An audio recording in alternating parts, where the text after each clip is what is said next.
I'm Racer's Marshall Pruett. It is Fast Friday, and we do something really cool in going to high boost for Friday here so teams can prepare for qualifying on Saturday and Sunday for the 107th Indianapolis 500 using that extra turbo boost to set hopefully something close to a new track record.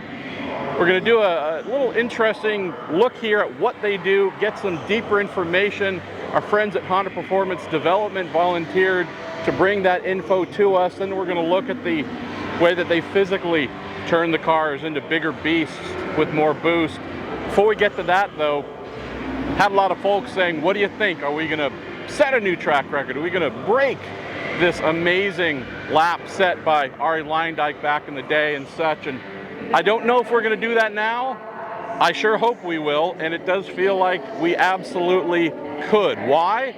Keep this one thing in mind. When we came to the Indy 500 last year, everyone was planning for these current 2.2-liter twin-turbo V6 motors to be phased out by the end of 2023. So Chevy and Honda agreed, hey, we're not going to be using these much longer.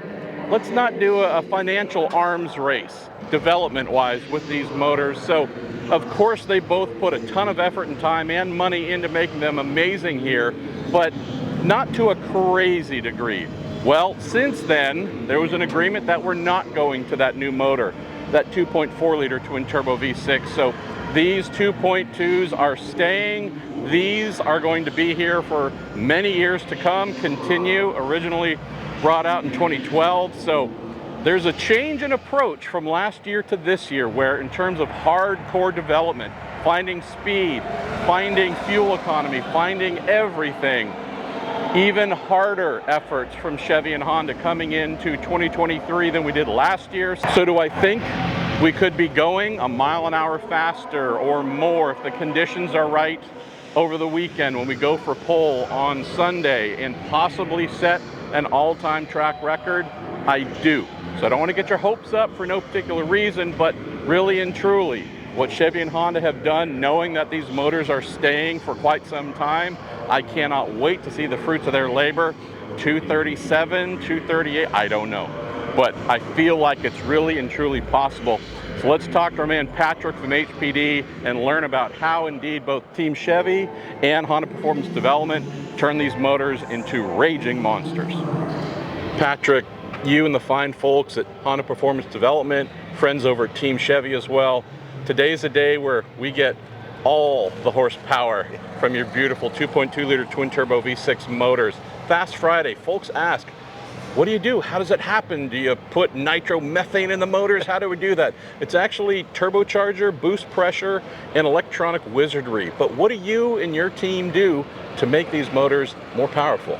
Yeah, that's a great question.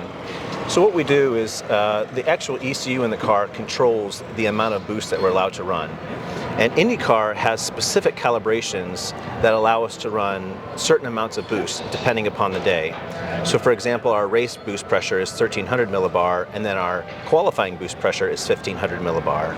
So today we're going to go from 1300 millibar to 1500 millibar, and that will be the maximum amount of boost that we're allowed to run without incurring a penalty.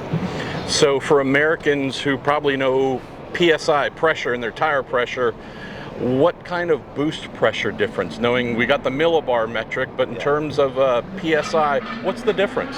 Yeah, so the difference is, and we're talking about absolute pressure when I'm talking 1300 versus 1500 millibar. When we talk about actual gauge pressure, it's only about 4.2 PSI for 1300 millibar and about 7.2 PSI for 1500 millibar.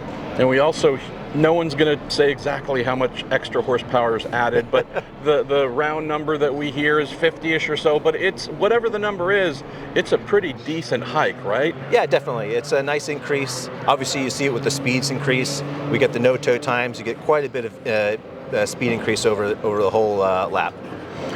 Tell us about how you make this change. That's the part I really want folks to understand. How do you make that extra turbo boost? Yeah, so actually the hardware remains the same, and that's the unique part, is we're able to keep the same hardware, but then we simply just make a calibration change in the ECU to adjust for the maximum allowed boost pressure.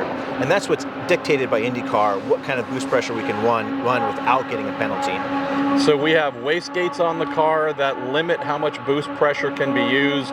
Is this just as simple as raising the limit there? Yeah, it's actually a little bit more complicated. I mean, when we talk about making this type of change, there's a lot of back work that goes into it. Obviously, we have our dynos that provide calibrations to us here at the track, and then we provide those calibrations to each engineer on each car. And then those engineers adjust each car to be at this maximum performance. And so we might do things like ignition, ambient changes, and then fueling changes for this increase in boost pressure. So the mapping for sure needs to adjust to a tune and a tone for the extra fire getting thrown through the motors as well.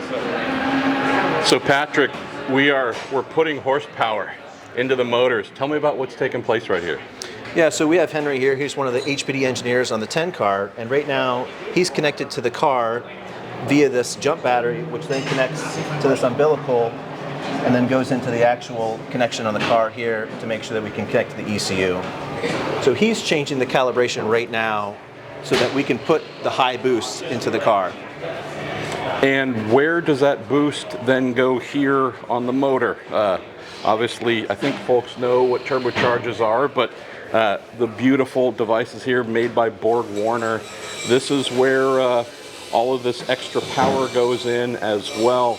I mean, this is something that these guys get super red hot, are working crazy hard, but since this forced induction is really the way of life in IndyCar for many years, this is where all the magic is happening. Are you guys monitoring everything as well from your end at HPD when the cars are on track, or are you relying on downloads after the sessions? Yeah, so we actually have live telemetry that we always watch, and that's part of our requirement. It is any time the car is running, we have to have an engineer present to make sure that all of the vitals are in good working order and nothing's going wrong.